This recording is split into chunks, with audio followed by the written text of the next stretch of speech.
entreprise Jangine Samake Construction ale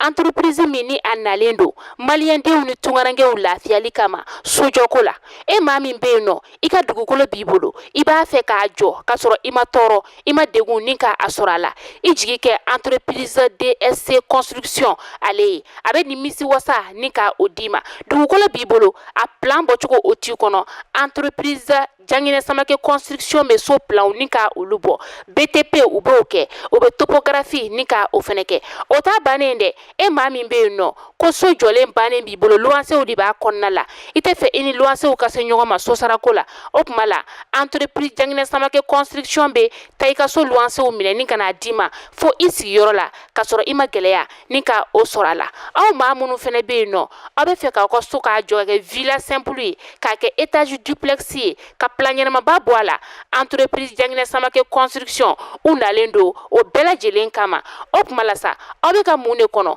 n'a t'u ka nɛgɛjuru sira ni ka o banba 70 41 27 59 walima 66 23 18 58 u sigiyɔrɔ bɛnnen filɛ Moribabugu k'a gun station Orix yɛrɛ la coye entreprise Jangine Samake Construction o tuma la olu ka laɲini tɛ fosi ye ka se ka maaw nimisi wasa sojɔ ɲuman ko la.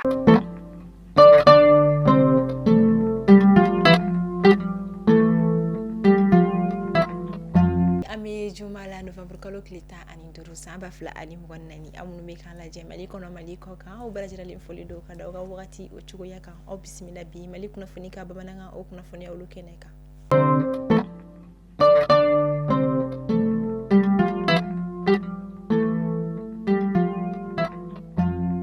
Jamana ministre mini au ministre de l'administration territoriale et de la décentralisation et kasangani segu préfecture kura sigli koni o kama arabado temene novembre kalo kleta ani saba akoni barake mine kura do koni bla kata di préfecture koni na wala sa ubese ka yire demene ay chogoya mina ho barake mino metalike ordinateur bureautique binani ani fla imprimati binani ani fla onduleur binani ani fla téléviseur 52 pouces o kono to fota si photocopieuse mo ani kele mbonyanko ma wala sa ubese ku yire ku ka bara koni keni ay cogoya mina kasangani sego gouverneur ka foy haya ira koni barake mina non koni bina de men bata ka nyeshi ka do ka fo préfet ani aka sous préfet o bladirelema ani u ka bara ira koni keto nyuma kasika o sabati alamsa otunye journée mondiale du diabète et domin talendo dien fanta anani belajirale feka akula donc a tokota kada diabète bana koni o kelelila alanya na mela nga jamana konna la centre national de lutte contre le diabète konna la min koni kerani dépistage koni ni o ikama koni joli la jeni diabète bana konte mamina forte sketchuma ani kasega dema koni ta min kera association koni feka nyashi ma mun be de kon konna la ni olu yera sur diabète bana konna la kasega wira de mani ay chogo yamina bi koni ye juma novembre kalo kleta ani duru do laba mi yere koni dilentu do mission multidimensionnelle intégrée des Nations Unies pour la stabilité au Mali ni o MINUSMA Bamako konna la oluma o kaseku ka donin to laba koni kuru kabo anga jamana o konna la o de okumu konna la anga jamana ministre mi nyashine do ikado ka jamana ko ko mani o anga jamana ministre de la diplomatie Abdoulaye Diop ale koni la jero koni nyemine kunungo mi yere kala aka ikado ka fo département konna la mina asigira ka kumani atul carrière koni di o ikado ka fo MINUSMA yere koni ka secrétaire général adjoint koni mi mega appui opérationnel yere koni kanga jamana konna la wakati ulu konna la mi konna o sigira ka kuma fencha maka bi jumani alama bashike MINUSMA koni ka doni laba munu koni anga jamana konna abina ulu kuru kataka bo epino o bahira ka fo MINUSMA tena ye anga jamana konna la tukuni ala ka anga jamana basiki alibi kasangani semaine numérique du Burkina Faso yemi bigake Burkina Faso jamana konna ni wakati na mi yere konna anga jamana koni représenter len koni ndo o kama feminye ajouter ki forta si SM2T ma an ORTM forta si direction nationale de l'économie numérique ma olu l'économie anga jamana standi koni korla la mi yere koni tika kolika do ka fo visiteur yere konna abada ma o koni mi gata dunga bo koni ke anga stadi yere koni o konna la Ore kama kasangani femi Confédération des États du Sahel ni o AES jamana o acteur numérique o yere ko ni rendez-vous ko ni di ñoko mabi kasangani ka do ka fo salon international de l'artisanat de Ouagadougou yeni abe fo o mako CAO Burkina Faso ka o lu ko ni feroni o be ke ka bi juma ma novembre kalo kleta ani duru wala saka sekata o seko ani o donko yira o fana keneka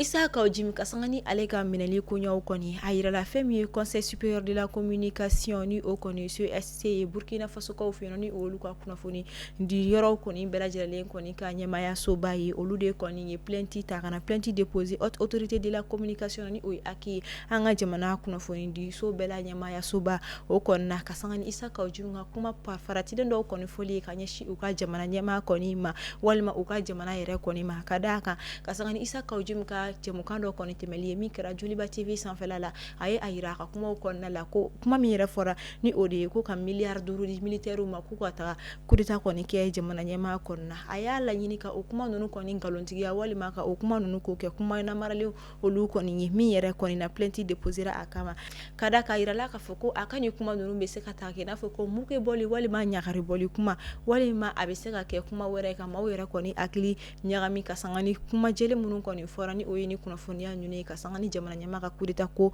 o kuma nunu yere koni ore koni kama Issa Kaojim yere tuma mina yere koni welela ka foka ngali busamisa koni tukwa la hayira sura ko banani nyongo chene wakati na akakiru koni konye blala ka Desembre kalo klimuga ani saba o makono o kama anga jamana autorité de la communication ni ale koni nye Joliba TV koni directeur yere koni wele ni ale toro Mohamed Atayor Ali Douni journaliste fana ye aye kata anyininga ni ko nunu koni circonstance olu konina o kama hale fana koni tun welele no kunungo alamusa mi kata alame aka da kono kuma koni fo kasangani ni wale ya nunu koni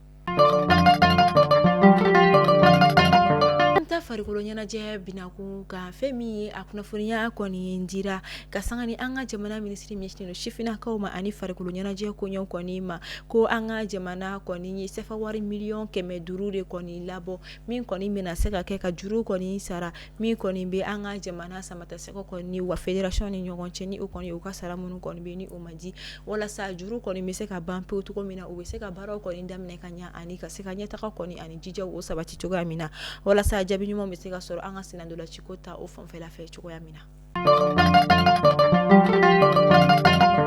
Comité syndical des travailleurs temporaires de Orange Mali ni o kɔni jɛkulu ye ni minnu kɔni ye baara kɛ ni Orange Mali ye ka tɛmɛ nka ni a ye u bila ka sɔrɔ a ma kɛ sariya kɔnɔ a ma kɛ n'u ka hakɛ dafali ye n'olu fara ɲɔgɔn kan ka kɛ kulu ye o kɛlen kɔfɛ k'u ka point de presse kɔni kɛ bourse de travail kɔni na walasa ka se ka fɛn min ye kunnafonidilaw ani ka jamanadenw bɔ a kalama min bɛ ka kɛ u la min bɛ yen nɔ ani maaw ka se ka faamu ka u dɛmɛ u ka kɛlɛ la u ma da o dɔrɔn ma ni wagati in na u ka kiiri kɔni bilalen don ka décembre kalo nata kɔnɔ min kɔni bɛna kɛ tribunal de travail kɔni na kɛrɛ min kan cɛ ni nkalon o nata fɛsɛfɛsɛ ka bɔ ɲɔgɔn na u ka hakɛw na segin u ma nka ka kɔn o don ɲɛ u kɔni bɛ ka wulikajɔw kɛ hali bi ka se ka fɛn min ye yɛlɛ da nin ko kan ani maaw ka se k'a dɔn min kɔni bɛ yen nɔ o la hali n'u ma kɛlɛ kɛ u yɛrɛ kama maa minnu bɛ na u kɔfɛ a ka se k'a dɔn min bɛ ka kɛ walasa a ka dan olu la a kana kɛ mɔgɔ wɛrɛ la minnu bɛ na olu kɔfɛ.